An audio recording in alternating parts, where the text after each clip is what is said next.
ঠিক কিনা জোরে বলেন। এই যুবকরা রাজি আছো তো ইনশাআল্লাহ? মুসলমান ভাইয়েরা রে আমার, আব্দুল উজ্জা এবার বিবির তালাক দিয়ে দিলেন। এবার চাচা বলে, আব্দুল উজ্জা, রাসূলের দরবারে যাবা, তোমার শরীরের মধ্যে যে কাপড়গুলি আছে এই কাপড়গুলি আমার টাকায় কিনা কাপড় নিয়ে রাসূলের মুহাম্মাদের দরবারে যাওয়া যাবে না।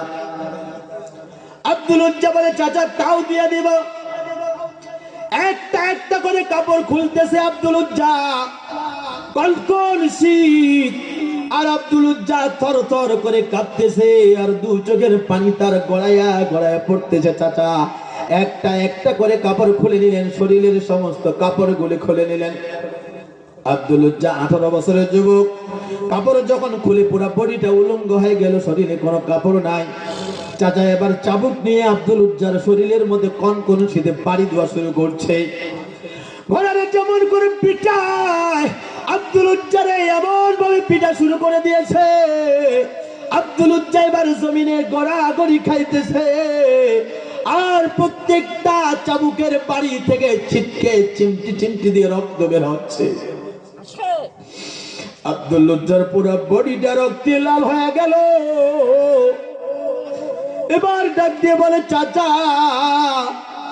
আর মারিও না, আমি সইতে পারি না চাচা, আমি এলাকা ছাড়িয়া ছড়িয়ে যাব। এরপরেও আব্দুল উজ্জার চাচা মারতে আসে। যখন সে একটা ক্লান্ত হয়ে গেল, থেমে গেল, আব্দুল উজ্জা দাঁড়ায় গেল, দৌড়া দিবে। যখন দৌড় মারছে, তার চাচা পিছন পাশ থেকে লুঙ্গি টানে ধরছে। লুঙ্গি টান দেওয়া মাত্র পুরা লুঙ্গি খুলে গেছে আব্দুল উজ্জার। এই যুবক ভাই, আমি বলতে চাই, যুবকরা কি পরিমাণ ত্যাগ করিয়া সারা বিশ্বের মানকে ইসলাম কায়েম কবুল করেছেন। আব্দুল উজ্জার শরীরে এখন কোনো কাপড় নাই, উলঙ্গ স্থান ঢাকার মতো, লজ্জা স্থান ঢাকার মতো কোনো কাপড় নাই। 18 বছরের যুবক হাত দিয়ে লজ্জা স্থান চেপে ধরে দৌড়ায়। আব্দুল উজ্জা জানেন পৃথিবীতে কেউ আপন নাই, আপন যদি হয় মা ছাড়া কেউ আপন হতে পারে। পৃথিবীতে 4 জন আপন, 1 নম্বর হলো আল্লাহ, 2 নম্বর হলো রাসূল, 3 নম্বর হলো মা, 4 নম্বর হলো বাবা। বিপদে পড়লে এই 4 জনে বান্দার সামনে এসে যায়। আব্দুল উজ্জা এবার মনে করেছেন পৃথিবীতে আমার এখন কেউ নাই, আমি একাই। বিপদে পড়লে মায়ের কাছে গেলে আশ্রয় পাওয়া যায়। দৌড়ায় বাড়ির দিকে দৌড়াইতে বাড়ি চলে গেলেন। বাড়ির পিছন পাশ দিয়ে জানালা দিয়ে মারে ডাকে, মা। চাচা আমার বডি থেকে সব কাপড় খুলে নিছে রে মা, আমি মদিনা যেতে চাই, আমার লজ্জা স্থান ঢাকার মতো কোনো কাপড় নাই। ওগো মা,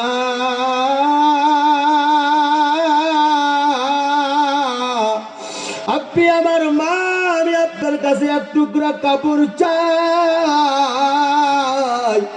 ওই টুকরা কাপড় পরে আমি নবীর দরবারে মদিনায় চলে যাব রে মা। আব্দুল উজ্জার মা ঘর থেকে একটা ওড়না বা একটা ছোট কাপড় নিয়ে জানালা দিয়ে ছেলের সন্তানকে ফিক মারলেন। আব্দুল উজ্জা কাপড়টা নিয়ে টান মারি সিরিয়ায় এক টুকরা কাপড় দিয়ে কোমর ঢাকলেন, লজ্জা স্থান ঢাকলেন। কনকন শীত, পাতলা একটা কাপড় দিয়ে বডিটা ঢেকে নিয়ে এবার মদিনার দিকে দৌড়ায়। এদিকে টান দিয়ে হাঁটু উঠে যায়, হাঁটুকে পেলে গেলে এটা ভাব খুলে যায়। এভাবে এই সিরা কাপড় পরিয়া দৌড়ায় পয়গম্বরের কাছে দৌড়ায়। মক্কা থেকে মদিনা শত কিলোমিটার মদিনা। আব্দুল উজ্জা দৌড়াইতে কোনো গাড়ি নাই, কোনো সাওয়ার নাই, কোনো বাহার নাই, কোনো কিছুই নাই, কোনো গাড়ি ঘোড়া নাই। দৌড়াইতে দিনের বেলা রোদ, রাত্রের বেলা শীত। দৌড়াইতে মক্কার জমিন আর মদিনার জমিন মরুভূমির প্রান্ত। শুধু রোদ্রের তাপে জমিনটা একেবারে তামার মতো হয়ে যায়, তামার মতো। বালু এত গরম। দৌড়াইতে কয়েকদিন দৌড়ানোর পরে আব্দুল উজ্জা মদিনায় পৌঁছে গেছেন ফজরের নামাজের সময়। আল্লাহর পয়গম্বর ফজরের নামাজ পড়াইতেছে, আব্দুল উজ্জাই কাপড় পরিয়া পয়গম্বরের পিছনে নামাজ আদায় করতেছে। আল্লাহর পয়গম্বর কোরআন তেলাওয়াত করতেছেন, আব্দুল উজ্জা চিৎকার মারে আওয়াজ দিয়ে আব্দুল উজ্জা মসজিদে নববীর মধ্যে সেন্সিটিভ হয়ে পড়ে গেছেন। ও বোগাডাঙ্গির যুবক, ও ভাইরা, ও বাবারা, ও বন্ধুরা আমার, আব্দুল উজ্জা কি পরিমাণ কষ্ট করছে। নবী আমার সালাম ফিরায়া সাহাবীদেরকে বল, সাহাবীরা দেখো কে এত জোরে চিৎকার মারলো। সাহাবীরা এসে দেখতে, আব্বু নবী আমার কেউ না, এটা আপনার আব্দুল্লাহ আব্দুল উজ্জা। নবী আমার দৌড়তে আসে আব্দুল উজ্জারে কোলে নিলেন। আব্দুল্লাহ মক্কা থেকে মদিনা এত দূর কেমনে আসলা? আব্দুল উজ্জার চোখের মধ্যে পানি ছিটা দেওয়া হলো, তার সেন্স ফিরে আসলো। ডাক দেবেন, নবী আমার আপনার জন্য সম্পদ ছাড়ে দিলাম, ইমানের জন্য বিবি ছেড়ে দিলাম, মা ছেড়ে দিলাম, সব ছাড়িয়া এই মক্কা থেকে মদিনা দৌড়াইয়া দৌড়াইয়া আপনার দরবারে আসছে। ওগো নবী, জীবন দিতে পারি, ইমান দিতে পারি না। ধরে বলেন আল্লাহু আকবার। আব্দুল উজ্জা এবার জীবন দিতে পারে, ইমান দিতে পারে না। নবী আমার সাহাবীদেরকে ডাক দিয়ে বলে, সাহাবীরা কে আসো, আমার এই আব্দুল্লাহর কাপড়ের ব্যবস্থা করে দিবা, তার খাবার ব্যবস্থা করবা, তার সব কিছুর ব্যবস্থা করে দিবা। সাহাবায়ে কেরাম সব দিয়া দিল। আব্দুল উজ্জা আসি সাহাবার বাড়িতে নিয়ে যাবেন। দাঁড়াইতেছে, আব্দুল উজ্জা দাঁড়াইতে পারে না, পুরা বড় বড় ফোসা হয়ে গেছে। আব্দুল উজ্জার পায়ের মধ্যে দাঁড়াতে পারে না। নবী আমার ডাক দিয়ে বলে, আব্দুল্লাহ রে তুমি কেন দাঁড়াও না? ডাক দিয়ে বলে, ওগো আল্লাহর হাবিব, পুরা মক্কা থেকে মদিনা দৌড়াইতে দৌড়াইতে রৌদ্রের তাপে আমার শরীরের চামড়াগুলি জ্বলে জ্বলে জ্বলে জ্বলে ফসা পড়ে গেছে। নবী কেমনে দাঁড়ায়, আমি যে আর দাঁড়াতে পারি না। এবার আব্দুল উজ্জা বসবাস করা শুরু করে দিলেন। নামাজ পড়তেছেন, নামাজের মধ্যে চিৎকার মারে, চিল্লাইয়া চিল্লিয়ে কোরআন পড়ে। আল্লাহ রাসূলের কাছে একদিন সাহাবা ইসমাইল নালিশ করতেছে, বিচার দিতেছে, ওগো আল্লাহর হাবিব, আপনার আব্দুল্লাহ নামাজে দাঁড়ায় চিৎকার মারে মারে কোরআন পড়ে, জোরে জোরে চিল্লাইয়া চিল্লাইয়া কোরআন পড়ে।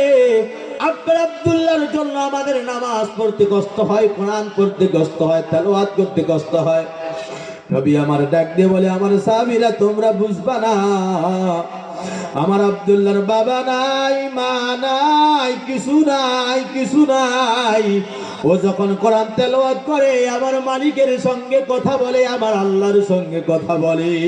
সে তার মনের যন্ত্রণা, মনের ব্যথাগুলো আল্লাহ রাব্বুল আলামিনের দরবারে প্রকাশ করে।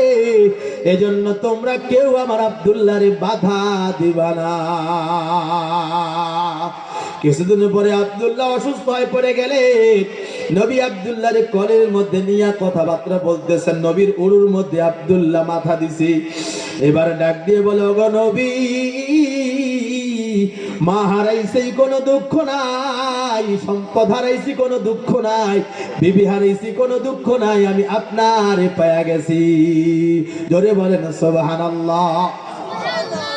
নবী আমার আব্দুল্লাহর দিকে কথা বলতেছে, কথা বলতে বলতে এক পর্যায়ে আব্দুল্লাহ আব্দুল উজ্জার চোখ দুইটা বন্ধ যেন হয়ে গেল, আর আব্দুল্লাহ কথা বলে না। নবী আমার বারবার ডাকে, আব্দুল্লাহ উঠো।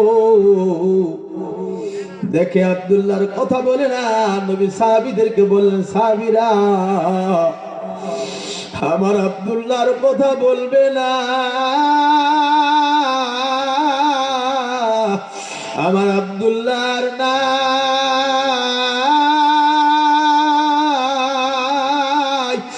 ওস আমার মালিকের দরবারে বাবা মা পালাইয়া, সংসার পালাইয়া, ইসলাম কবুল করিয়া, সে আজ কালিমা পড়িয়া জান্নাতের মেহমান হয়ে গেল। জোরে বলেন সুবহানাল্লাহ, আরো জোরে জোরে বলেন সুবহানাল্লাহ।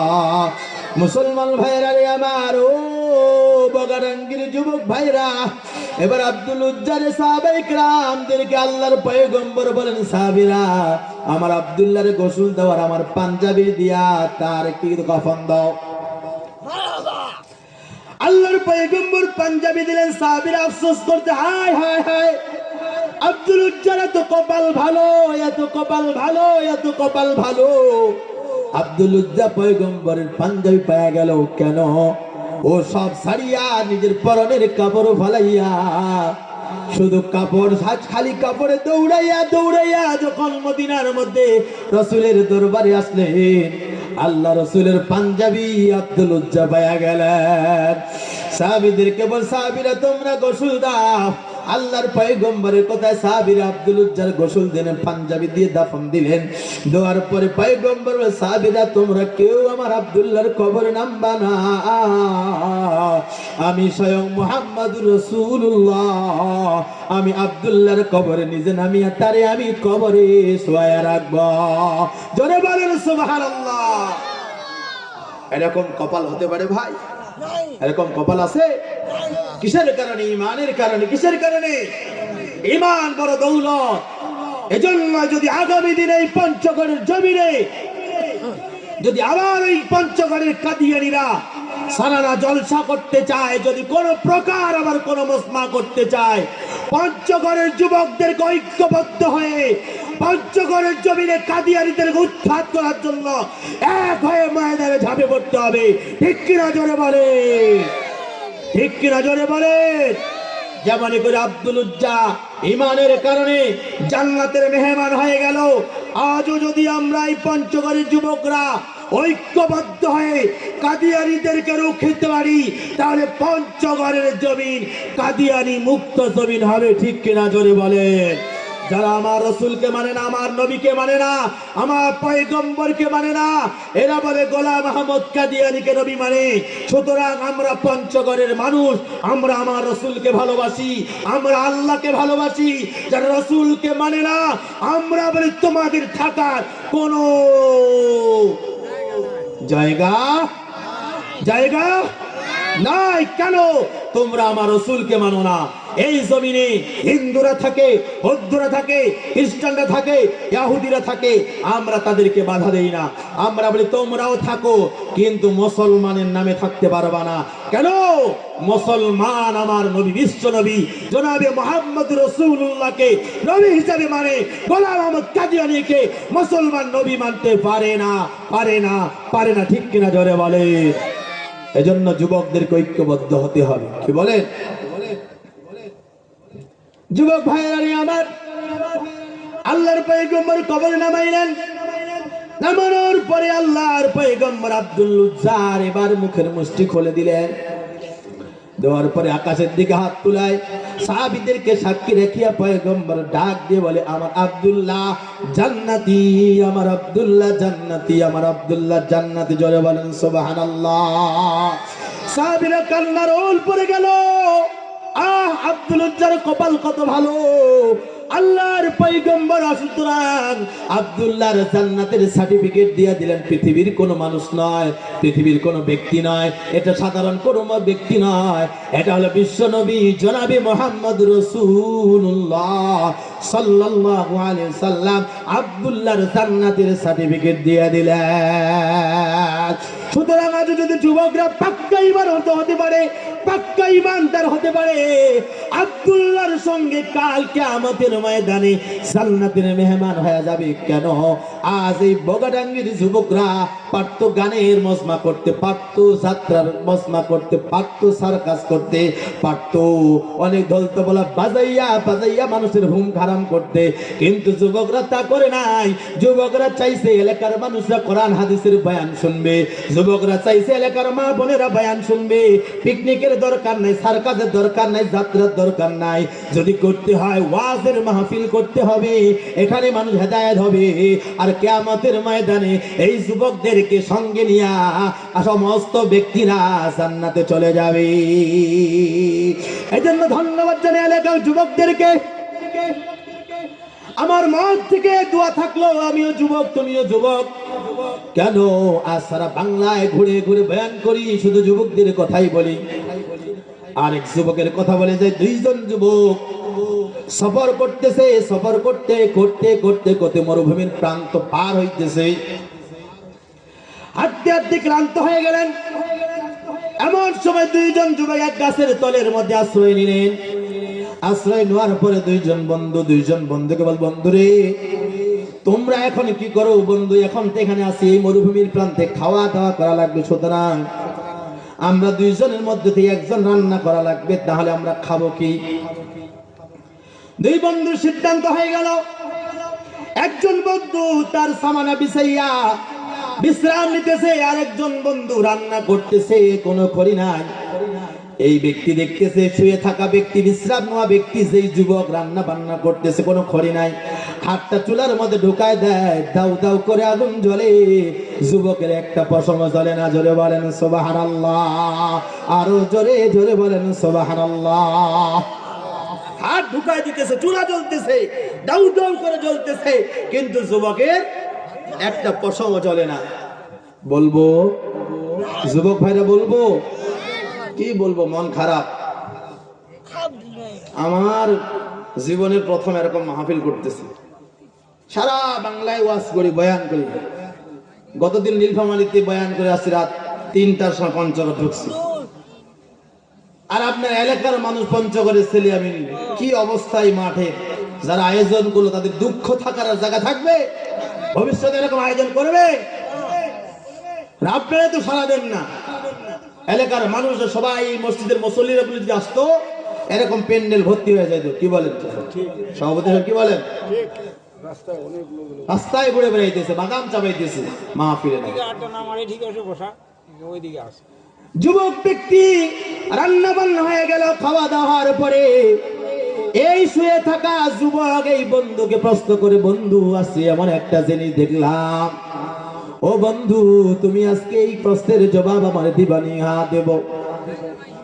কি দেখলা বন্ধু? দেখলাম তুমি রান্না বান্না করলা, ভাত রান্না করলা, তরকারি রান্না করলা, চুলা জ্বালাইলা, কোনো খড়ি নাই, তুমি হাত ঢুকাই দিলা চুলাতে, দাউ দাউ করে আগুন জ্বলতেছে, আর ভাত হয়ে গেল, তরকারি হয়ে গেল, কিন্তু তোমার শরীরের একটা পশম জ্বললো না, কারণ বুঝলাম না। যুবক ডাক দিয়ে, বন্ধু পৃথিবীর কোন মানুষ জানে না, আমি জানি।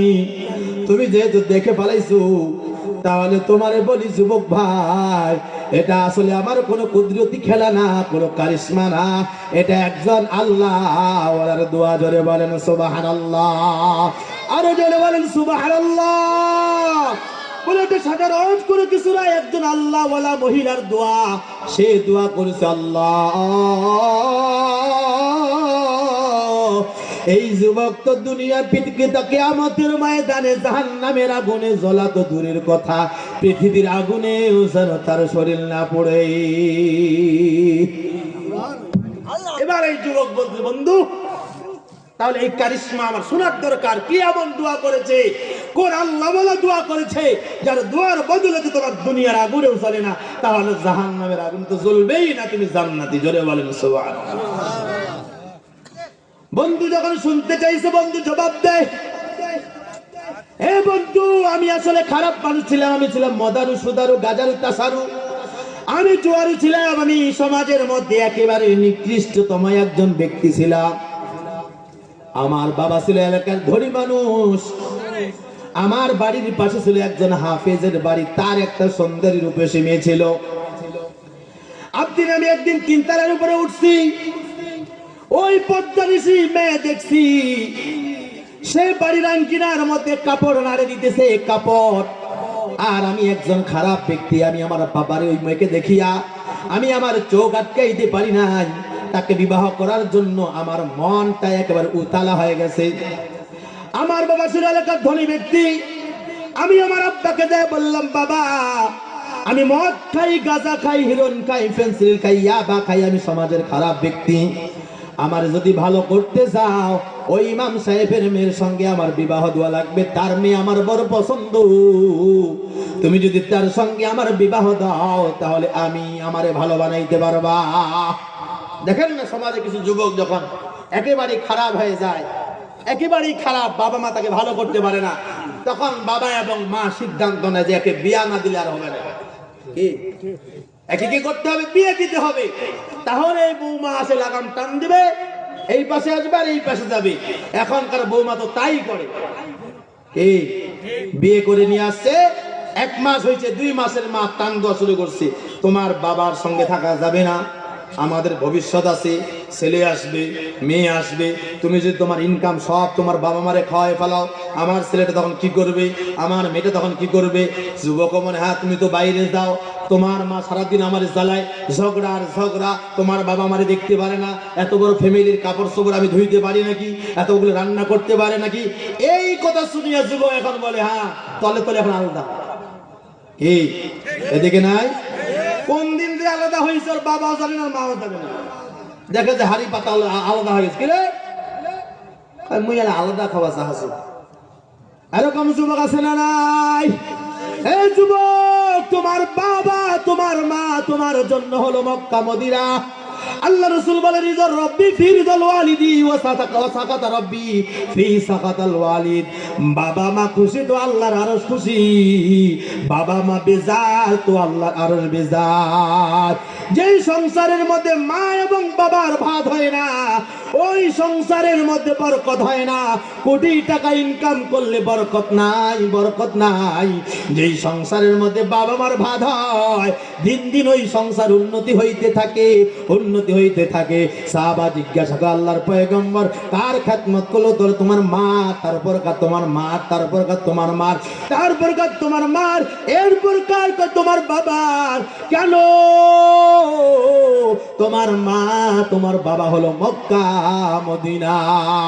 আল্লাহ রাসূল বলেন, তুমি যদি তোমার মায়ের দিকে একবার নেক দৃষ্টিতে তাকাও, আল্লাহ রাব্বুল আলামিন এক একটা কবুল হজের সওয়াব তোমার আমলনামায় দিয়া দিবি।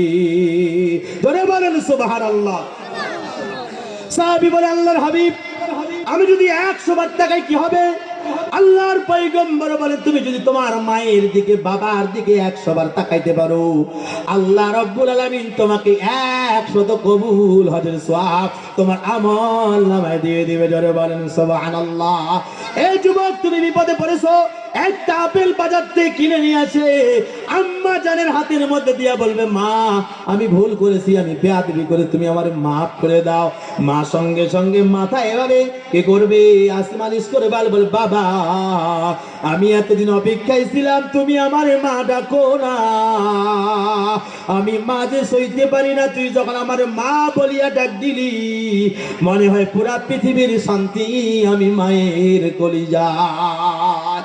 এজন্য এলাকার যুবকরা যারা এই মাহফিলের আয়োজন করেছো, তোমরা যদি মা বাবার অবাধ্য হয়ে যাও, এই মাহফিল করে 4টিখানি কোনো জাররা পরিমাণ বিন্দু পরিমাণ লাভ হবে না।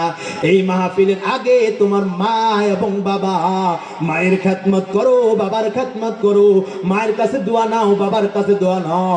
সমাজের মধ্যে একজন ভালো মানুষ হিসাবে গণ্যিত হবে। সমাজের মধ্যে ডিসি হবে, এসপি হবে, এমপি হবে, মন্ত্রী হবে।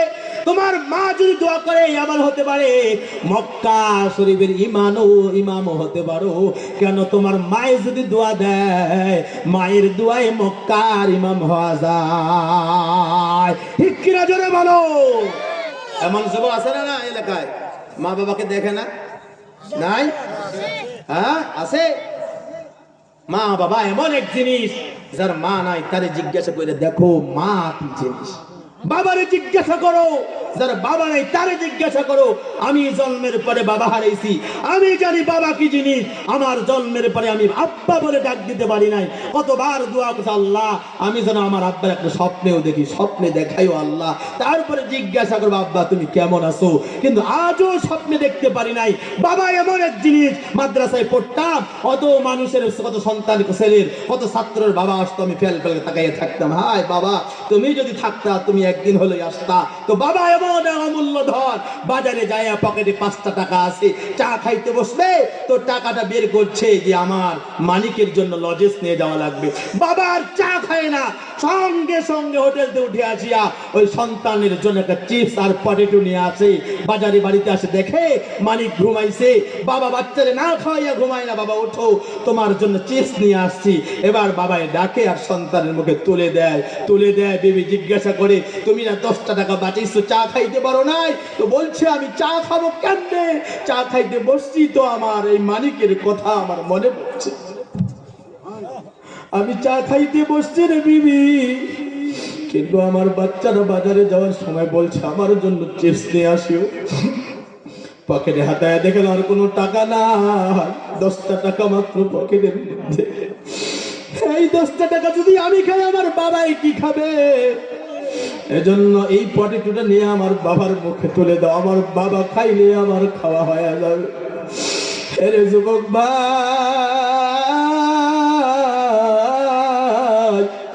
এই মারে কেমনে ভুলে আসো, এই বাবারে কেমনে ভুলে আসো?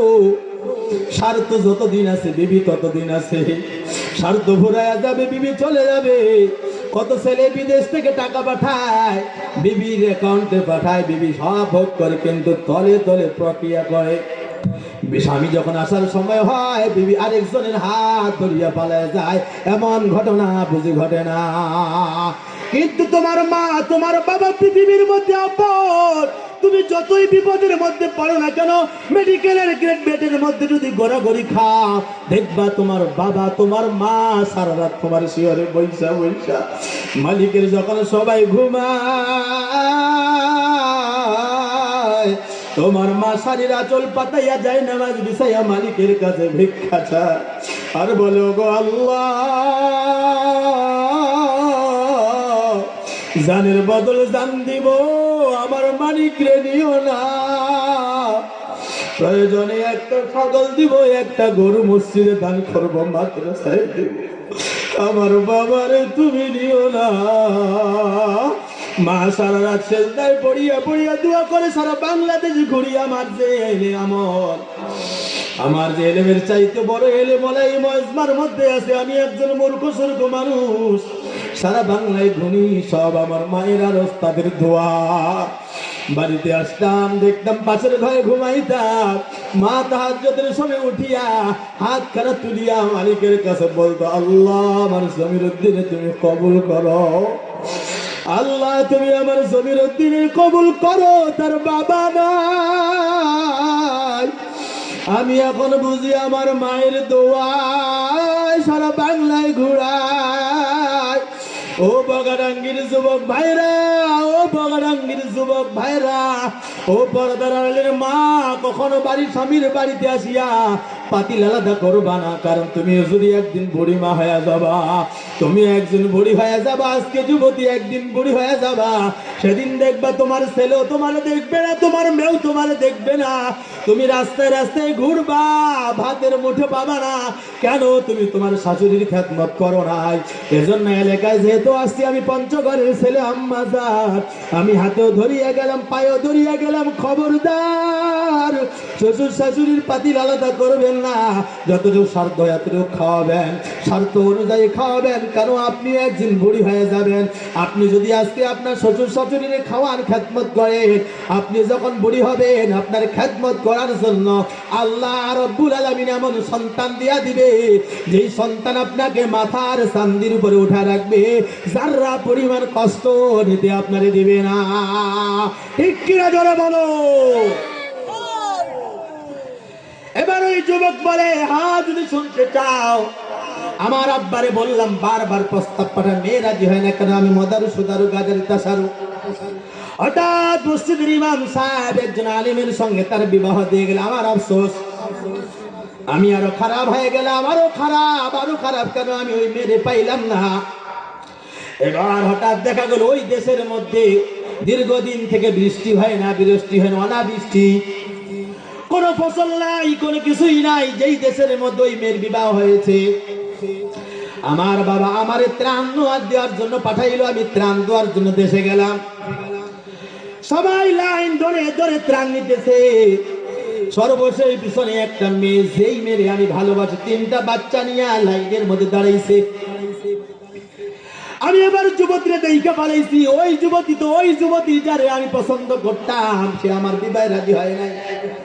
সন্তান মাত্র 3টা, আমি তারে সবাইকে বিদায় দিয়া যুবতীরে রেখে দিলাম। ও যুবতী, ওই মেয়ে এতদিন আমার প্রস্তাবে রাজি হও নাই, যদি কিছু ত্রাণ নিতে চাও আমার প্রস্তাবে রাজি হও, আমি তোমারে এখনো বিবাহ করতে চাই।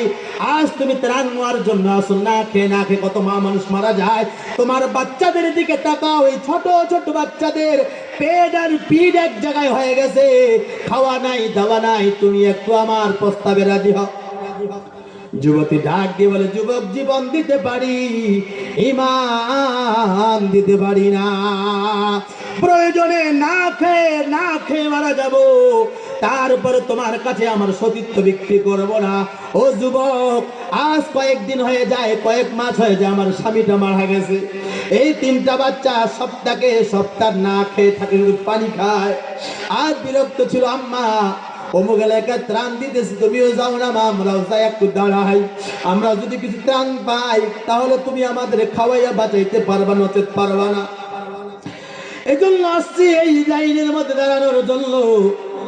এবার যুবক যখন প্রস্তাব দিয়েছে, হ্যাঁ আমি তোমার সঙ্গে এই ত্রাণ দিতে পারি, কিন্তু আমার প্রস্তাবে রাজি হতে হবে, আমি তোমার সঙ্গে জেনায় লিপ্ত হব, বলো তুমি রাজি কিনা। এবার যুবতী ছিল একজন পাক্কা ঈমানওয়ালা, ঈমানদার, বলছে, যুবক, না খেয়ে মারা যাব, ঈমান দিতে পারবো না, সতীত্ব হারাতে পারবো না। যুবতী চলে গেল, বাচ্চারা মায়ের পা জড়ায় ধরছে, মা ওই যুবক কি যেন বললো, তুমি একটু রাজি হয়ে দাও, আমাদের খাবার ব্যবস্থা করে দাও। মা ডাক দিয়ে বলে, বাবা তোমরা বুঝবা না কি প্রস্তাব আমার দিছে। না না, আমি এই প্রস্তাবে রাজি হতে পারি না, প্রয়োজনে জীবন দিব, সতীত্ব বিক্রি করতে পারবো না। আবার যায়, আবার বাচ্চারা পা জড়ায় ধরে, আবার আসে যুবতী, ও যুবক, তোমার পায়ে ধরি, তোমার হাতে ধরি, তুমি সুযোগে সদ্ব্যবহার করিও না, আমার বাচ্চারা সপ্তাহ না খেয়ে আছে, যদি কিছু খাবার দাও আমার বাচ্চারা খেয়ে পড়ে বাঁচবে। এবার যুবক ডাক দিয়ে বলে, যুবতী আমার প্রস্তাবে রাজি হবে কিনা বলো। যুবতী 3বার প্রস্তাব দেওয়ার পরে রাজি হয় নাই, বাড়ি চলে যাইতেছে, না খেয়ে থাকবো, আল্লাহ বিচার করবে। যাইতে যাইতে যুবকের মনটা গলে গেল। হ্যাঁ, যদি এই যুবকী থেকে যে যুবতীকে এই সন্তানদেরকে খাবার না দেই, আল্লাহ রাব্বুল আলামিন বেজার হয়ে যাবে, আসমানের মালিক আমার উপরে গজব নাজিল করবে, আমি আল্লাহ রাব্বুল আলামিনের গজবের মধ্যে ধ্বংস হয়ে যাব। সুতরাং এই যুবতী পৌঁছার আগে তার বাড়িতে আমার খানা পৌঁছায় দিতে হবে। জোরে বলেন সুবহানাল্লাহ। যার কেউ নাই তার কে আছে? জোরে বলে, যার কেউ নেই আছে কে? কে আছে? আল্লাহর পয়গম্বর আবু বকর মক্কা থেকে মদিনা হিজরত করতেছিলেন, সকাল হয়ে যাইতেছিল, আবু বকর বলতো, নবী আমার কাফেররা ধাওয়া করতেছে, আমরা লুকাই। নবী আবু বকর এক গর্তের মধ্যে লুকাইলেন, কাফেররা এই গুহা পর্যন্ত, গর্ত পর্যন্ত আসে গল্প করতেছে, ঘুরতেছে। আবু বকর কল্পের আওয়াজ শুনতেছেন, নবী ঘুমায় গেছেন আবু বকর উরুর মধ্যে। এমন সময় আবু বকর আওয়াজ শুনতেছেন, ডাক দিও নবী আমার, কাফেররা এই পর্যন্ত পৌঁছে গেছে, কিছুক্ষণের মধ্যে এখানে আসবে, আমরা ধরা পড়ে যাব, আমাদেরকে হত্যা করবে। নবী আমার ডাক দিয়ে বলে, আবু বকর তুমি কি মনে করেছো আমরা দুইজন? আমরা দুইজন না, আমাদের সঙ্গে আরেকজন আছে। জোরে বলেন কে? আরো জোরে বলেন কে? পৃথিবীর মধ্যে কেউ যদি না থাকে, বান্দার বিপদে আপদে মুসিবতে কেউ নাই, আছে কে? জোরে বলে, আছে কে?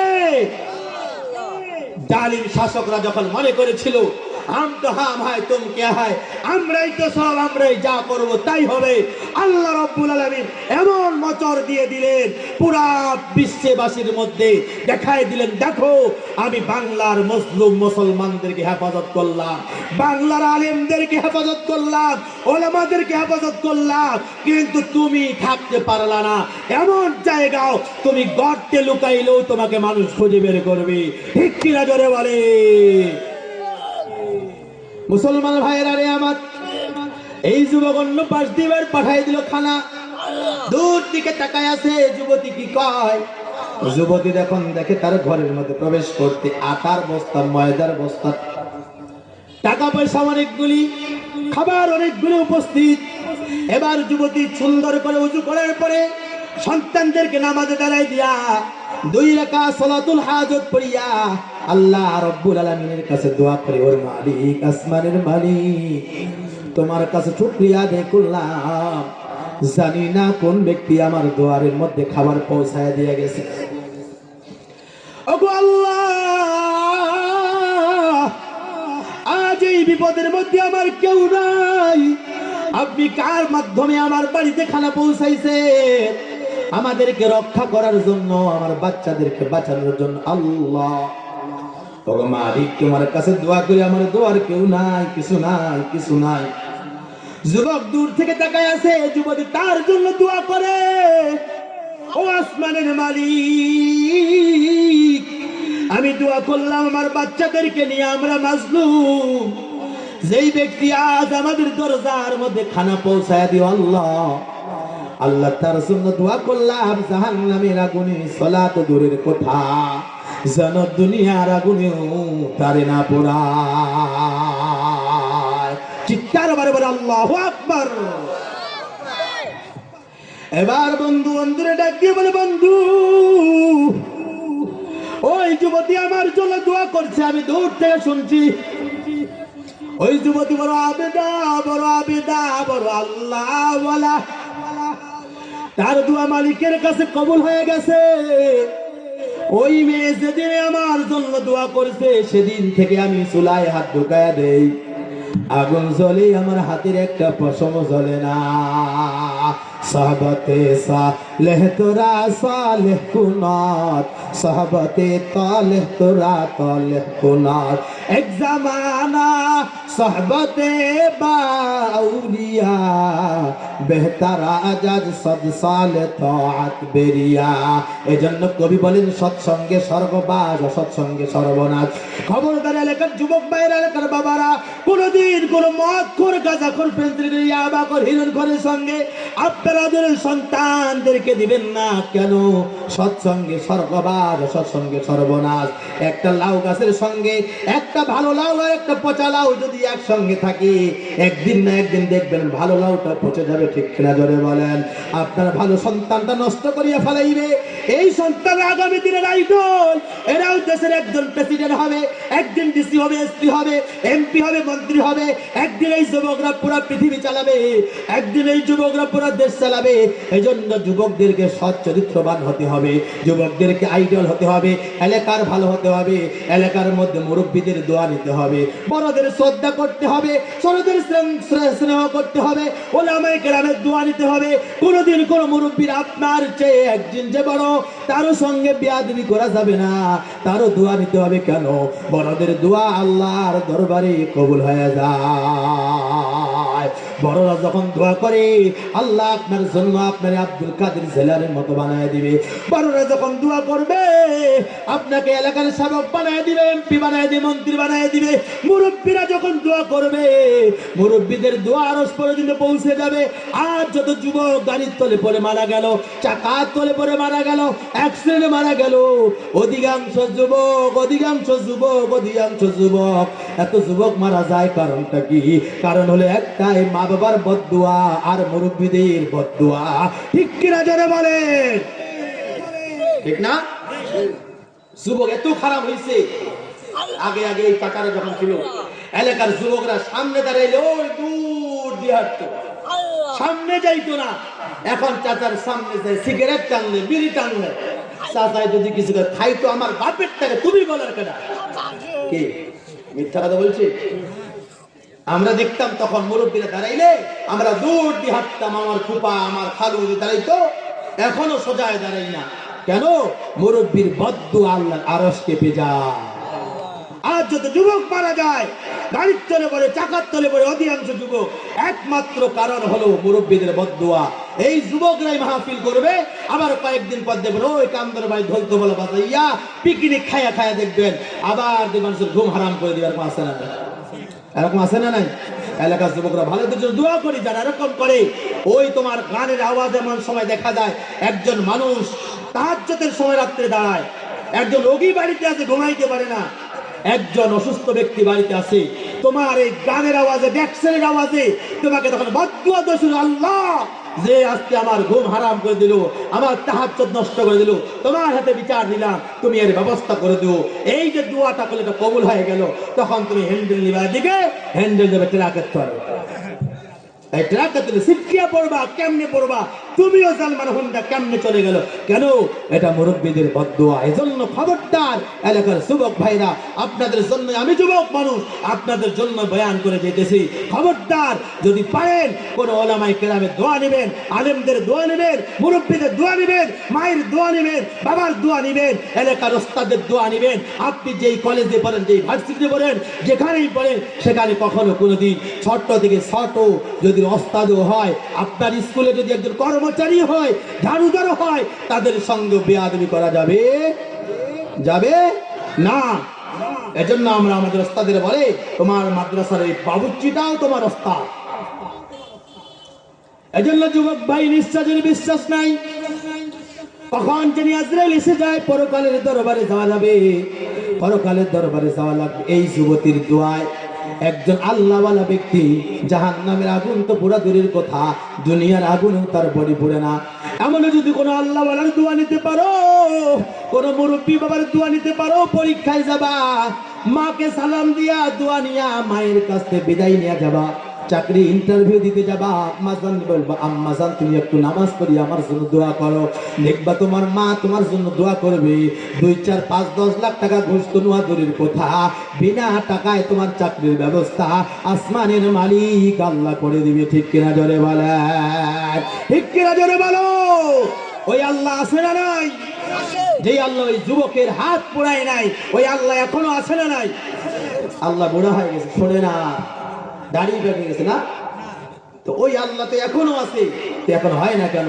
একটাই কারণ, আমরা দোয়া নিতে পারি না। এজন্য সৎসঙ্গে স্বর্গবাদ, সৎসঙ্গে সর্বনাশ।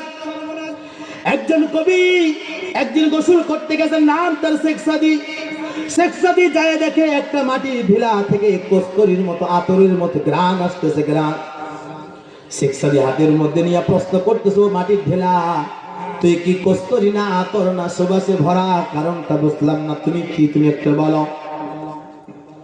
মাটির ঢিলা জবাব দেয়, শেখ সাদী রে, কস্তুরী আমি রহি, আমি অতি নিচু মাটি, ফুলের সঙ্গে থাকিতে থাকিতে হয়েছি আমি খাঁটি।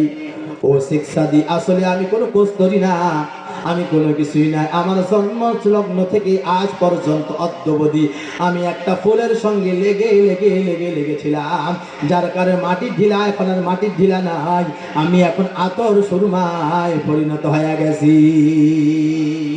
আপনাদের ছেলেদেরকে আলেমদের খেদমতে দিয়ে দিবেন, ওলামায়ে কেরামদের খেদমতে দিয়ে দিবেন, ঈদ জিল্লা পাঠায়া দিবেন, আল্লাহ রাস্তা পাঠায়া দিবেন, ইস্তেমার ময়দানে পাঠায়া দিবেন, চরমনায়ের ময়দানে পাঠায়া দিবেন, আল্লাহ ওয়ালার দরবারে পাঠায়া দিবেন, আল্লাহ ওয়ালাদের কাছে পাঠায়া দিবেন, বড় বড় মুরব্বীদের সংস্পর্শের মধ্যে পাঠায়া দিবেন, আশেপাশে মাদ্রাসার হুজুরদের সংস্পর্শে পাঠায়া দিবেন। দেখবেন একদিন ওই আপনার সন্তানেরা মদ গাঁজা পেন্সিল ইয়া বাহা সারিয়া ওটাও একদিন আল্লাহ ওয়ালা হয়ে যাবে।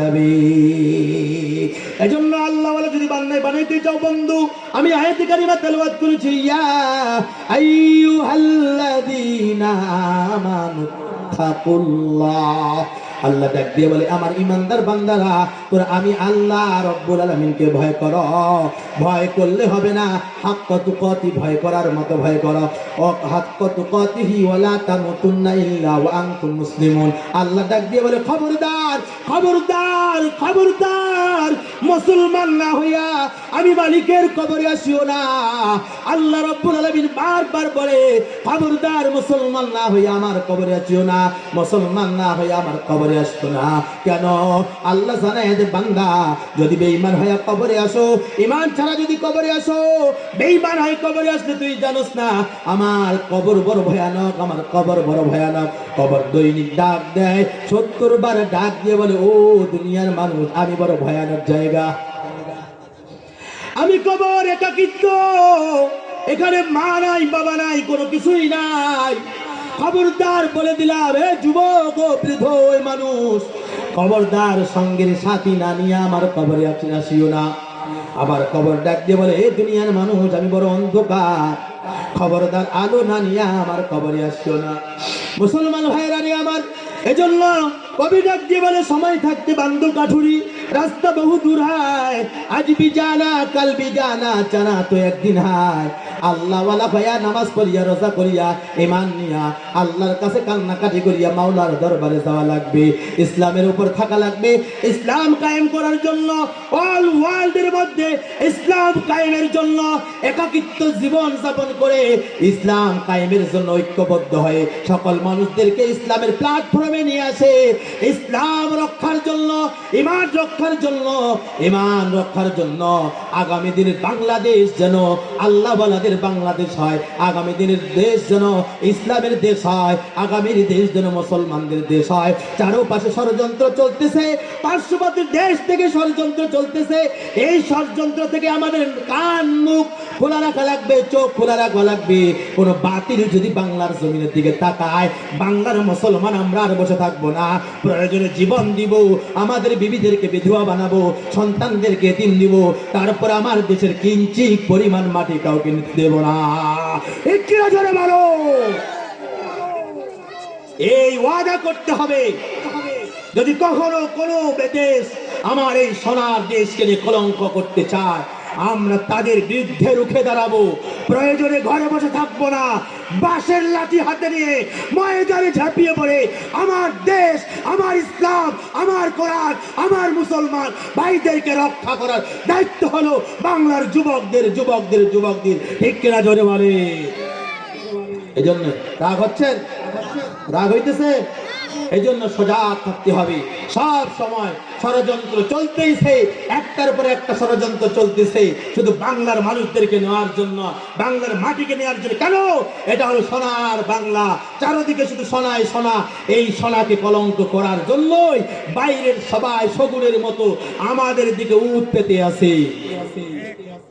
এজন্য প্রিপারেশন, প্রস্তুত থাকতে হবে সব সময়, ইসলামের জন্য, দেশের জন্য, এই বাংলার জমিনের জন্য। আমাদের দিনে যদি আরেকটা যুদ্ধ জিহাদ করতে হয়, প্রয়োজনে যদি আবার রক্ত দিতে হয়, কে কে রাজি আছো? হাত লাগান, লিল্লাহি তাকবীর, লিল্লাহি তাকবীর। হাত লাগা দেন, হাত লাগা দেন। আল্লাহ দেখুক, আল্লাহ আমি দেশের মাটি রক্ষার জন্য, ইসলামের জন্য, কোরআনের জন্য, এই দেশের মাটি রক্ষার জন্য জীবন দেওয়ার জন্য আজকে ওয়াদা করলাম। রাজি আছে মুসলমান ভাইরা রে আমার? এজন্য ঈমান পাকাপোক্ত করতে হবে। যদি আমি ঈমান নিয়ে কবরে যেতে পারি, আল্লাহ ডাক দিয়ে বলেন, ইন্নাল্লাযীনা আমানু ওয়া আমিলুস সালিহাত। আল্লাহু আকবার। আল্লাহ ডাক দিয়ে বলে, বান্দা তুই ঈমান আনবি, ঈমান আনার পরে আমল সালিহ করবি, আমল সালিহ। শুধু ঈমানের কথা আল্লাহ বলে না, ঈমানের পাশাপাশি হলো আমল। ঈমানের পাশাপাশি কি করতে হবে? আমল, নামাজ পড়া আমল, রোজা করা আমল, হজ করা আমল, যাকাত দেওয়া আমল, দেশে ইসলাম প্রতিষ্ঠিত করা হলো আমল। কি বলেন? দেশ রক্ষা করা হলো আমল। এবার কি আমল কেমনে করবো?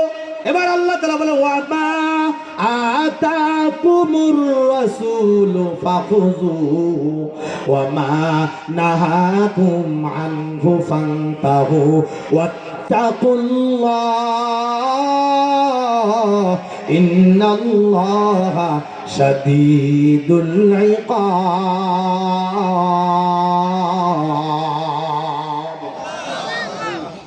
আল্লাহ তাআলা বলে, ওয়া মা আতাকুমুর রাসূলু ফাখুযুহু, আমার রাসূল যেই কাজ করেছেন, যেই পথ, যেই মত, যা কিছু করতে বলেছেন, এইগুলা রক্ষা করার নাম হলো ঈমান এবং আমল।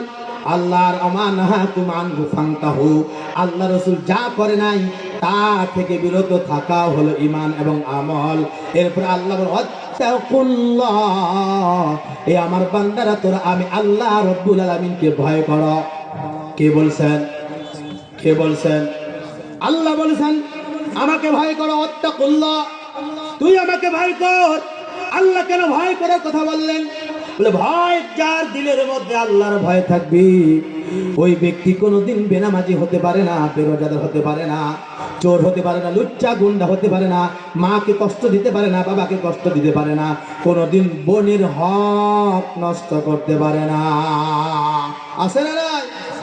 সমাজে এমন কিছু ব্যক্তি নাই যে বড় ভাইরে ঠকাইয়া ছোট ভাই রেজিস্ট্রি অফিসে বাবার নিয়ে তলে তলে একেবারে 10 বিঘা জমি লিখে নিয়া বড় ভাই রাস্তার ফকির বানায়।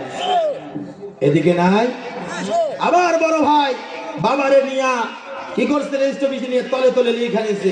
বোনের তো কথাই চলে না, বোনের তো কোনো হক নেই, বিয়াই দিছি তো দুয়ার পরে যা দিছে এটাই তো, বোন যে জমি পাবে এটাও ভুলে গেছি। এরকম এলাকায় ব্যক্তি নাই। ও বুড়া চাচা, ও বাবা, আবার তুমি যদি বাইতুল্লাহর গেলাফ ধরে সারা জীবন কান্নাকাটি করো আর তোমার মেয়ের হক আদায় না করো, বোনের হক আদায় না করো, ভাইয়ের হক আদায় না করো, এলাকার মানুষের হক আদায় না করো, বাইতুল্লাহর গেলাফ ধরে কানতে কানতে তোমার চোখ শেষ হয়ে যাবে, তোমার বিন্দু পরিমাণ দোয়া আল্লাহ রাব্বুল আলামিনের দরবারে কবুল হবে না। हकीकत से तो दुनिया बेखबर है, दुनिया की नुमाइश पर नजर है। नमी गोयम के आज दुनिया जुदाबाज बहर कारे के बाशी बा खुदाबाज। রব্বুল আলামিন ডাক দিয়ে বলে তাকুল্লাহ, হে আমার বান্দা বান্দিরা, তোরা আমি আল্লাহ রব্বুল আলামিনকে ভয় করো। ইন্নাল্লাহ শাদীদুল ইকাব। আল্লাহ রাব্বুল আলামিন বলেন যার দিলের মধ্যে থাকবে আমি মালিকের ভয়, আমি মাওলার ভয়, আমি আল্লাহ রাব্বুল আলামিনের ভয়। আল্লাহ ডাক দিয়ে বলে বান্দা তোর জন্য রয়েছে উত্তম পুরস্কার, আমি মালিকের জান্নাত। জোরে বলেন সুবহানাল্লাহ, আরো জোরে জোরে বলেন সুবহানাল্লাহ। এজন্য আল্লাহ ডাক দিয়ে বলে ইন্নাল্লাযীনা আমানু ওয়া আমিলুস সালিহাত। আল্লাহ ডাক দিয়ে বলে বান্দা ঈমান আনার পরে যদি আমল সালেহ করতে পারো, আমল সালেহ করার পর আল্লাহ বলেন আমালুস সালিহাতি কানাত লাহুম জান্নাতুল ফিরদাউসি নুজুলা। রব্বুল আলামিন ডাক দিয়ে বলে বান্দা ঈমান আনার পাশাপাশি যদি আমল সালেহ করতে পারো, আমি রব্বুল আলামিন তোর কাছে ওয়াদা করলাম, ওয়াদা বান্দা তোমাকে আমি জান্নাতুল ফিরদাউসের মেহমান বানায়া দিব। জোরে বলেন সুবহানাল্লাহ। যদি আমরা দুইটা কাজ, কাজ কয়টা? কয়টা কাজ? দুইটা কাজ। এক নম্বর হলো যেই ব্যক্তি ঈমান আনবে, ঈমান কি আনবে ভাই? ঈমান আনবে। ঈমান আনার পাশাপাশি কি করবে? আমল করবে। কি করবে? আমল করবে। আমাদের এলাকার মধ্যে কিছু ব্যক্তি আছে তাই মুই চোর হইলো মোর ঈমান ঠিক আছে, মুই নামাজ পড়তে কি হইছে, মুই লোকটা চোর হওয়া বড় ঈমানটা ঠিক আছে। আর ভাই আমি কষ্ট করি, যদি চোর যদি ঈমানে ঠিক থাকে তাহলে কি বাড়িতে গরু চুরি হয়, ছাগল চুরি হয়? চোরের ঈমান থাকলে চোর চুরি করে কেন? তাহলে বোঝা গেল যারা বলে আমার ঈমান ঠিক আছে, এটা আসলে ওই কথার নামে শয়তানি করতেছে। যার ঈমান ঠিক থাকবে সে বেনামাজি হতে পারে? ধরে বলে না। এজন্য আল্লাহ বলেন সূরা আসরের মধ্যে বলতেছেন আল্লাহ বলেন কসম খাইলেন ইন্নাল ইনসানা ফি খুসর। আল্লাহ সময়ের কসম খেয়ে বলতেছেন সময়ের কসম। কেন সময়ের কসম? আল্লাহ তো আল্লাহ, আল্লাহর আবার কসম খাওয়া লাগে কেন? মুহাদ্দিসে কেরাম বলেন কসম এই জন্যই খায়, যেই ব্যক্তি কোনো কসম খায় কোনো কাজের জন্য, কোনো কিছুর জন্য, কিন্তু বাকি আশেপাশে যাই নিয়মে কসম খাওয়া জায়েজ নাই। কেউ যদি কসম করে কসম করতে হবে আল্লাহর নামে। কার নামে? কার নামে? কথা বলেন কার নামে? আল্লাহর নামে কসম করতে হবে।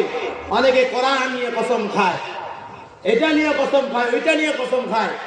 এই কসম আল্লাহ রাসূল জাহান্নাম দেখতে গেছেন মেরাজের রাতে, জাহান্নামে যায় দেখে অধিকাংশ মহিলারা জাহান্নামে জ্বলতেছে। রাসূল জিজ্ঞাসা করেন এ জিবরাইল, এই যে মহিলারা জাহান্নামে জ্বলতেছে এরা কারা? বলে এরা হলো ওই মহিলা যে মানুষদেরকে বেশি পরিমাণে অভিশাপ দেয়। অভিশাপ কিছু হয়েছে দেখেন বাড়ির মধ্যে, তোর পুতের কাল্লা খায়, তোর সোয়ার কাল্লা খায়, হয় না? খায় ঠিক হয় না বলে? হ্যাঁ, এই মহিলারা বারবার কি করে অভিশাপ দেয়, মানুষদেরকে অভিশাপ দেয়। ঝগড়াঝাটি লাগলে মসজিদে দৌড়ায়, কোরআন শুনতে যায় মসজিদের সামনে দাঁড়াইয়া কসম খায়, কোরআন নিয়ে কসম খায়। আছে না? না আপনাদের এদিকে হয় না? হয়।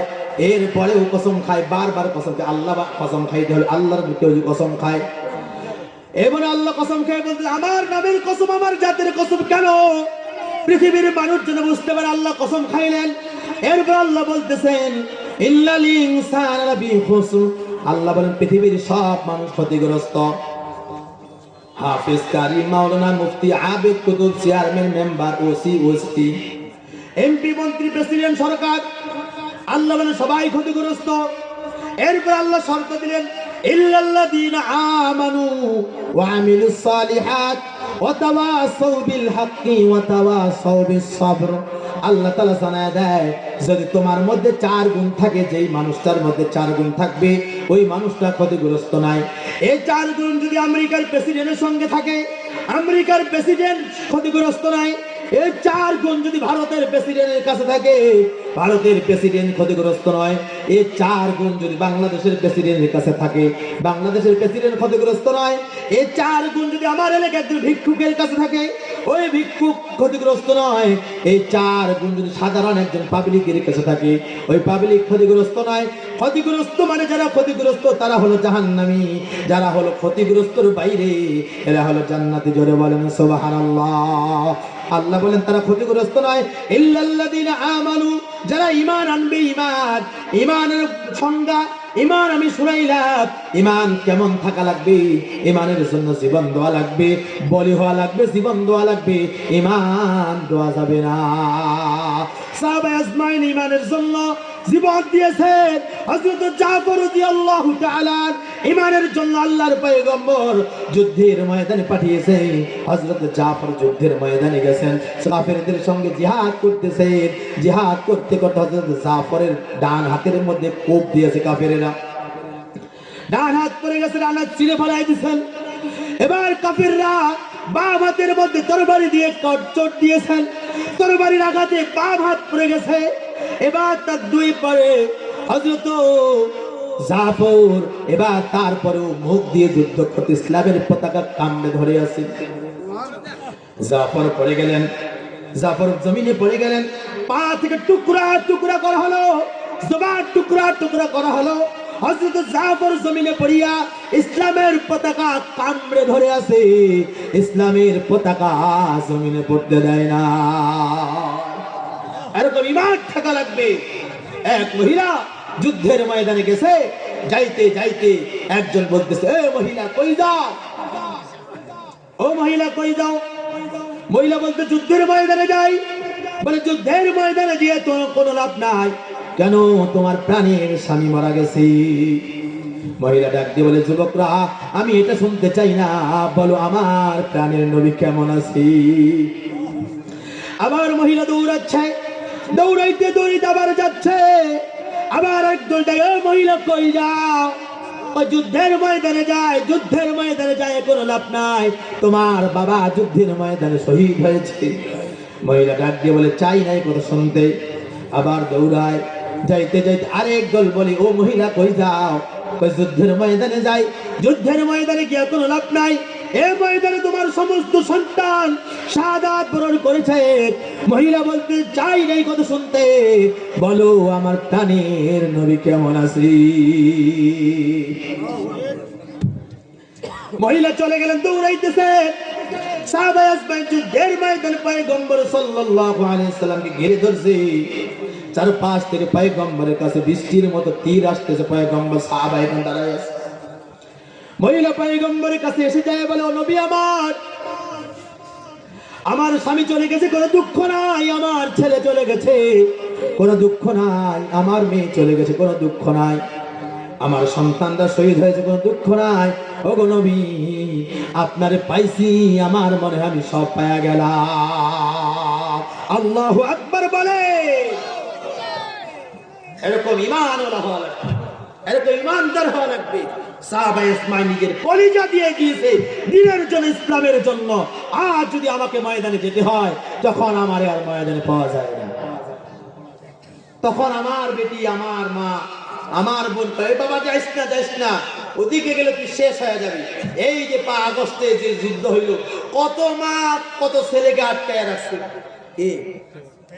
আমি কি বলবো, আমার বিবি আমার যাইতে দেয় না, আমার মা আমার যাইতে দেয় না। আমি কি, তোমরা যত কিছু করো না কেন, আমারে তোমরা আটকে দিতে পারবা না। কয়টা বাজে বলে আমার মা এদিকে কয়, আমি এদিকে চলে যাই। এমন সেই 13 সালের আন্দোলন, 5 মে 13 সালের আন্দোলন, শাপলা চত্বরের আন্দোলন থেকে অদ্যবধি যে আন্দোলন হয়েছে, আমি জমির প্রত্যেকটা আন্দোলনে ছিলাম। হেফাজতের আন্দোলন আমার মা জানতেন, মারা গেছে 3 দিন পর্যন্ত আফস ছিল। শাপলা চত্বরে বাইতুল মোকাররমে আমি ছিলাম, আল্লাহ বাঁচাইছে।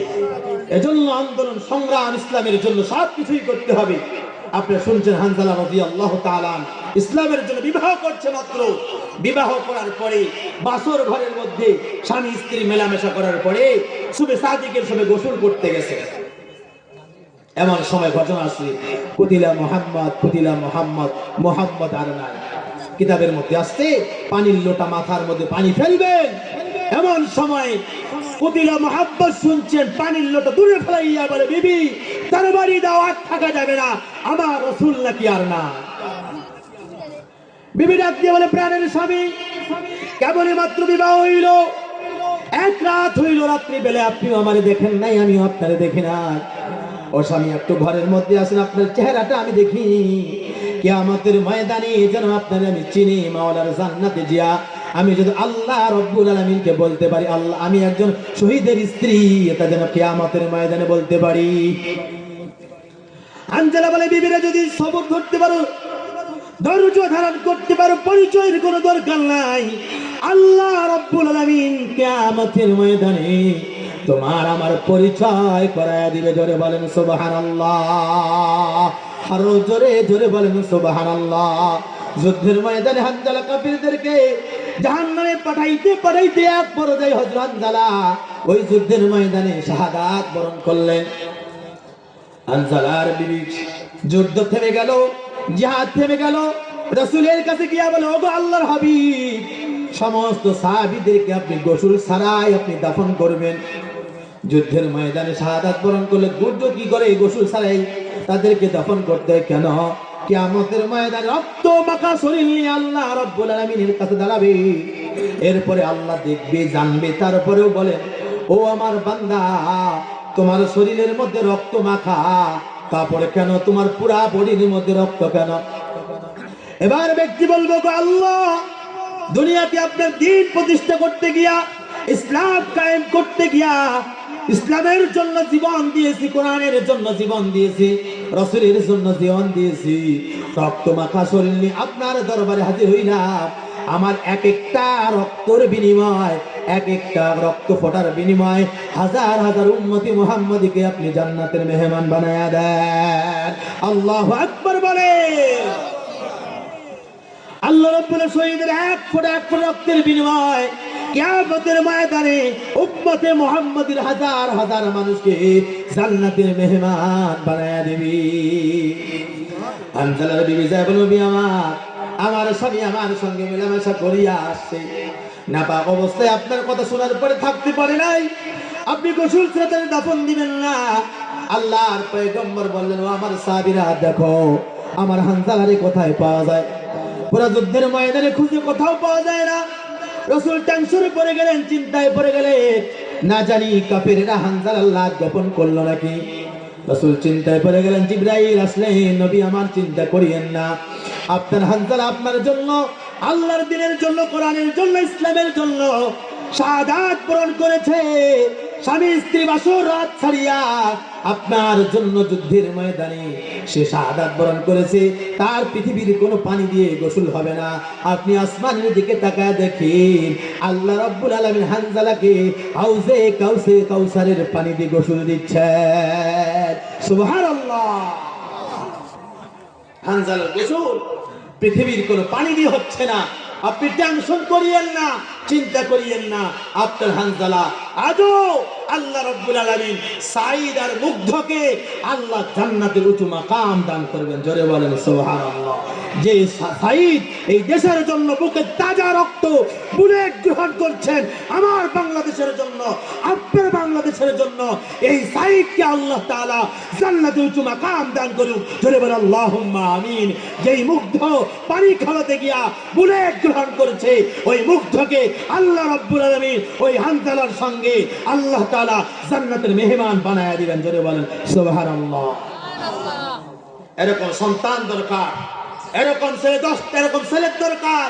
হাজারো ছেলে হয় লাভ নাই, একটা ছেলেরই দরকার, যে একটা ছেলে পুরো বাংলাদেশ কাঁপায় দিবে, পুরো বিশ্বকে কাঁপায় দিবে। সাইদের বাবা কখনো চিন্তা করে নাই আমার ছেলে ওয়ার্ল্ডের ফেমাস হইয়া আমার ছেলে একজন আইডল হবে, মরার পরেও সে আইডল। কি বলে? হ্যাঁ, আল্লাহ মরার পরে এত সম্মান দিলেন, যারা কবরে পাশ দিয়ে যায় না দাঁড়াইয়া কেউ যায় না, সরার বাংলার পতাকা তার কলিজায় কলিজায় দেখায় দিল, ও যুবকরা দেখো আমি তোমাদের জন্য, এই স্বাধীনতার জন্য, এই ইসলামের জন্য, এই বাংলার ভূখণ্ডের জন্য আমি তোমাদের দেখায় দিলাম, আমি সাইদ, আমার তোমাদের বুলেটগুলি আমি গ্রহণ করলাম, আমি গ্রহণ করলাম, আমার এই রক্তের বিনিময় এই বাংলা স্বাধীন হবে, স্বাধীন হবে, স্বাধীন হবে ইনশাআল্লাহ। তো স্বাধীন হয়ে গেছে, কি বলেন ঠিক না? এই সাইদ বুলেট যদি গ্রহণ না করতেন, এই মুগ্ধ যদি বুলেট গ্রহণ না করতেন, আমরা আদৌ স্বাধীনতা পেতাম না। রাগ হইতেছে? রাগ হইতেছে? শহীদ, শহীদ কারে বলে? শহীদ কিরকম হওয়ার দরকার? যুদ্ধ আসবে, ছেলেদেরকে বের করে যাও বাবা, আমি কিয়ামতের মধ্যে শহীদের বাবা হতে চাই, শহীদের মা হতে চাই। কিতাবের মধ্যে আসছে রাসূলের যুগে মহিলারা ছোট বাচ্চা, 2 মাস 3 মাসের বাচ্চা রসুলের কাছে দিয়ে, রাসূলুল্লাহ আপনি এটা নিয়ে যান যুদ্ধের ময়দানে। রসুল বলতেন আমি বাচ্চা নিয়ে কি করব? আমার মন চাই শহীদের মা হতে, আমার মন চাই শহীদের বাবা হতে। এই বাচ্চা কি হবে? যখন আপনাকে কাফেরেরা তীর মারবে, তীর দ্বিতীয় বক্তব্য নিয়ে আসেন, যখন আপনাকে তীর মারবে, তো এই আমার এই বাচ্চাটাকে দিয়ে আপনি তীর কি করবেন? আটকাবে। তীর আমার বাচ্চার কলিজা ভেদ হয়ে যাবে, আমি কিয়ামতের ময়দানে শহীদের মা হয়ে দাঁড়াবো, এটাই আমি চাই। এজন্য প্রিয় ভাইরা, এলাকার মায়েরা, কখনো যদি বাংলার জমিনে কোন নাস্তিক, কোন মুরতাদ, কোন ইহুদি, কোন খ্রিস্টান, কোন ইসকন যদি ইসলামের বিরুদ্ধে স্লোগান তুলে আর যদি ময়দানে ডাকানো হয়, রাজি আছেন যাওয়ার জন্য? লিল্লাহি তাকবীর, লিল্লাহিতে আল্লাহ আপনি কবুল করেন, আপনি মঞ্জুর করেন। এজন্য সাইদার মুগ্ধের মার মতো হওয়া লাগবে, সাইদার মুগ্ধের বাবার মতো বাবা হওয়া লাগবে। এরকম একটা সন্তান তুমিও জন্ম দিও, তুমি যেন গর্ব করে বলতে পারো আমি একজন শহীদের বাবা। ঠিক কিনা জোরে বলে? হানজালা রাদিয়াল্লাহু শাহাদাত বরণ করলেন। যাদের ঈমান দুর্বল চিন্তা করলেন কিসের হাউজে কাউসার আর কিসের কি নিয়ে আসলেন দুনিয়ার জমিনে, আল্লাহ পাঠায় দিলেন। সাহাবীরা দেখতেছে হানজালা রাদিয়াল্লাহু তাআলা আনহা, হানজালা রাদিয়াল্লাহু তাআলা আনহুর শরীরের মাথা থেকে টপকায়া টপকায়া হাউজে কাউসারের পানিগুলি পড়তেছে। গ্রান আসতে, হাউজে কাউসারের পানির গ্রান আসতেছে। আল্লাহ রাব্বুল আলামিন হাউজে কাউসারের পানি দিয়া গোসল দিলেন। যুদ্ধের ময়দানে জাফর শহীদ হলেন, কামড় দিয়ে ইসলামের পতাকা দাঁড়ায় রাখছে, আর ইসলামের পতাকা ছাড়ে না। কল্লা আলাদা হয়ে গেছে, বডি আলাদা হয়ে গেছে, শুধু দাঁত দিয়ে ইসলামের পতাকা উত্তোলন করে রাখছে, ছাড়ে না। আরে সেনাপতি ইসলামের পতাকা দিবেন, ছাড়ে না, তোলাছাড়া করে, 2 দাঁত দিয়ে কামড় দিয়ে ধরে আছে।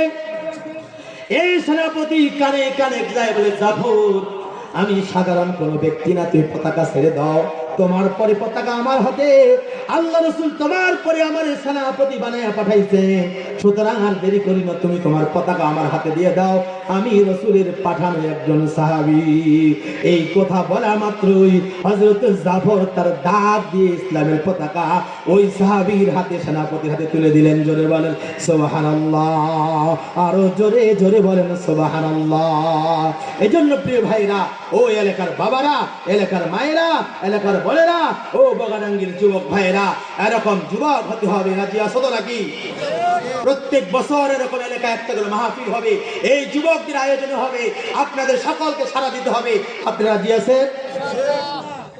শুধু সারাই দিবেন, টাকা আর দিবেন না। হ্যাঁ, অনেক আছে, তোমরা কত তোমরা করো। আবার কিছু এলাকার লোক আছে তারা আমার গায়ে মাহফিল দেখি, আর মাহফিল দেখিলে তারা বলা শুরু হয়। এরকম নাই? আছে। আমাদের এই পঞ্চগড়ে একজন এমপি সাহেব ছিলেন। আমি পঞ্চগড়ে হাফিজুর রহমান সিদ্দিক কুয়াকাটা হুজুরকে নিয়ে আসছিলাম সর্বপ্রথম পঞ্চগড়ে ব্যারিস্টার কলেজ মাঠে। আমি ওনাকে গেছি, তখন এমপি ছিলেন। আমি গেছিলাম তার কাছে, বলে আপনি আমার অতিথি হন, আমি আপনাকে অতিথি বানাতে চাই।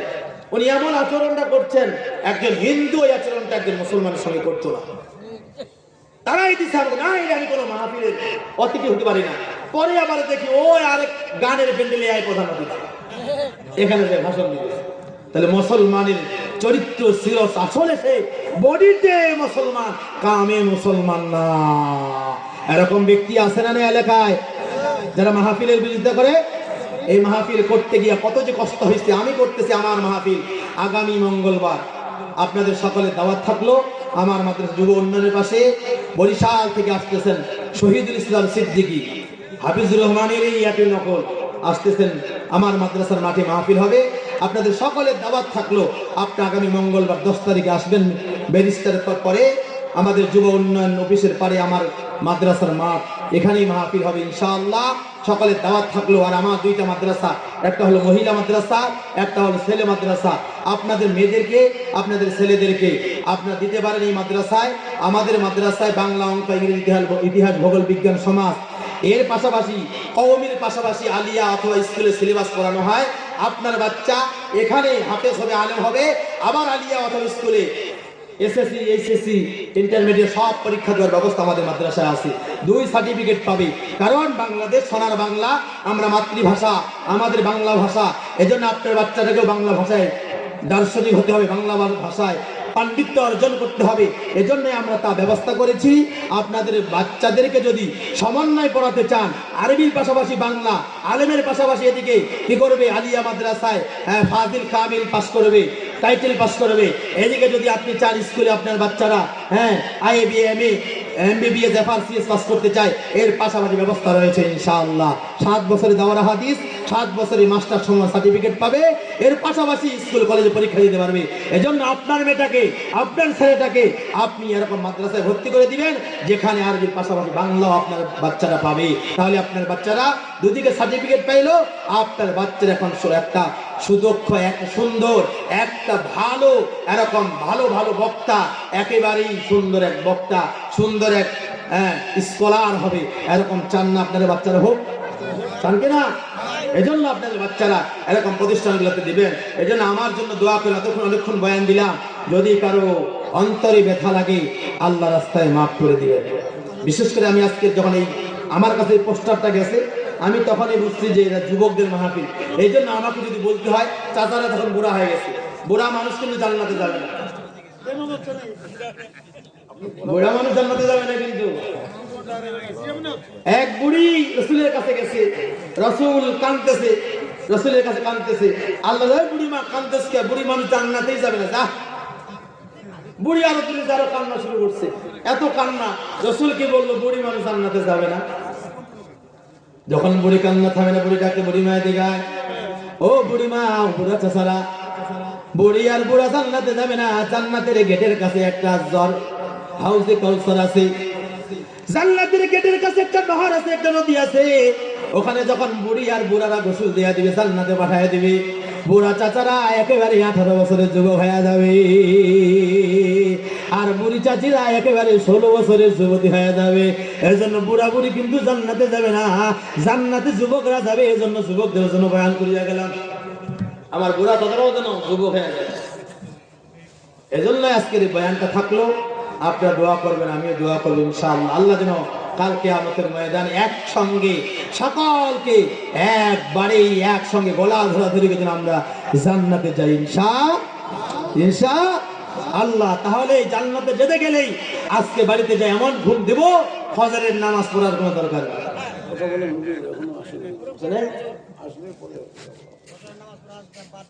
হ্যাঁ, অনেক আছে। আমি গত বছর দিনে বয়ান করতেছি নীলফামারী, আমাকে প্রধান বক্তা তুলে দিচ্ছে 12টা 15 মিনিটে। আমি তখন বললাম, ভাই 5 তারিখের বয়ান আমি 6 তারিখে করতেছি। তো এমন হতে পারে সারা রাত ওয়াজ করতে পারে ফজরের নামাজ নাই, এরকম হয় না? তো আজকের মাহফিল যেন এমন না হয়, শুধু ঢাকা থেকে আসতে। এই জন্য আমি যদি 11টা মতো বয়ান করি তাহলে ওই ওই হুজুরা কখন বয়ান করবে? এজন্য বয়ান শেষে আবার নামাজ পড়া লাগবে। কি বলেন?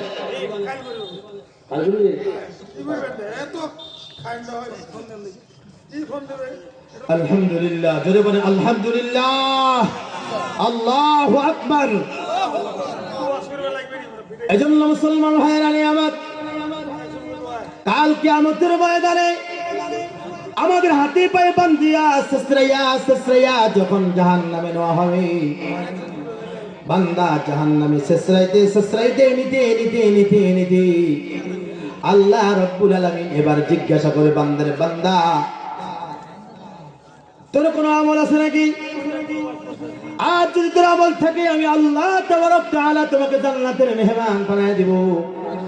এবার আল্লাহর বান্দা বলবে, ও আল্লাহ, কিয়ামতের ময়দানে আজ আমি জাহান্নামী, আমি জানি আপনি আমার জাহান্নামের ফয়সালা করে দিবেন, আমি জানি, কিন্তু আমি এটাও বিশ্বাস করি আপনি রহমান, আপনি দয়ালু, আপনি দয়াবান। ও আল্লাহ, এজন্য আমার একটা বিশ্বাস আছে, আজ কিয়ামতের ময়দানে আপনি রহমান নামের উসিলায় আপনি আপনার মাফ করে দিবেন।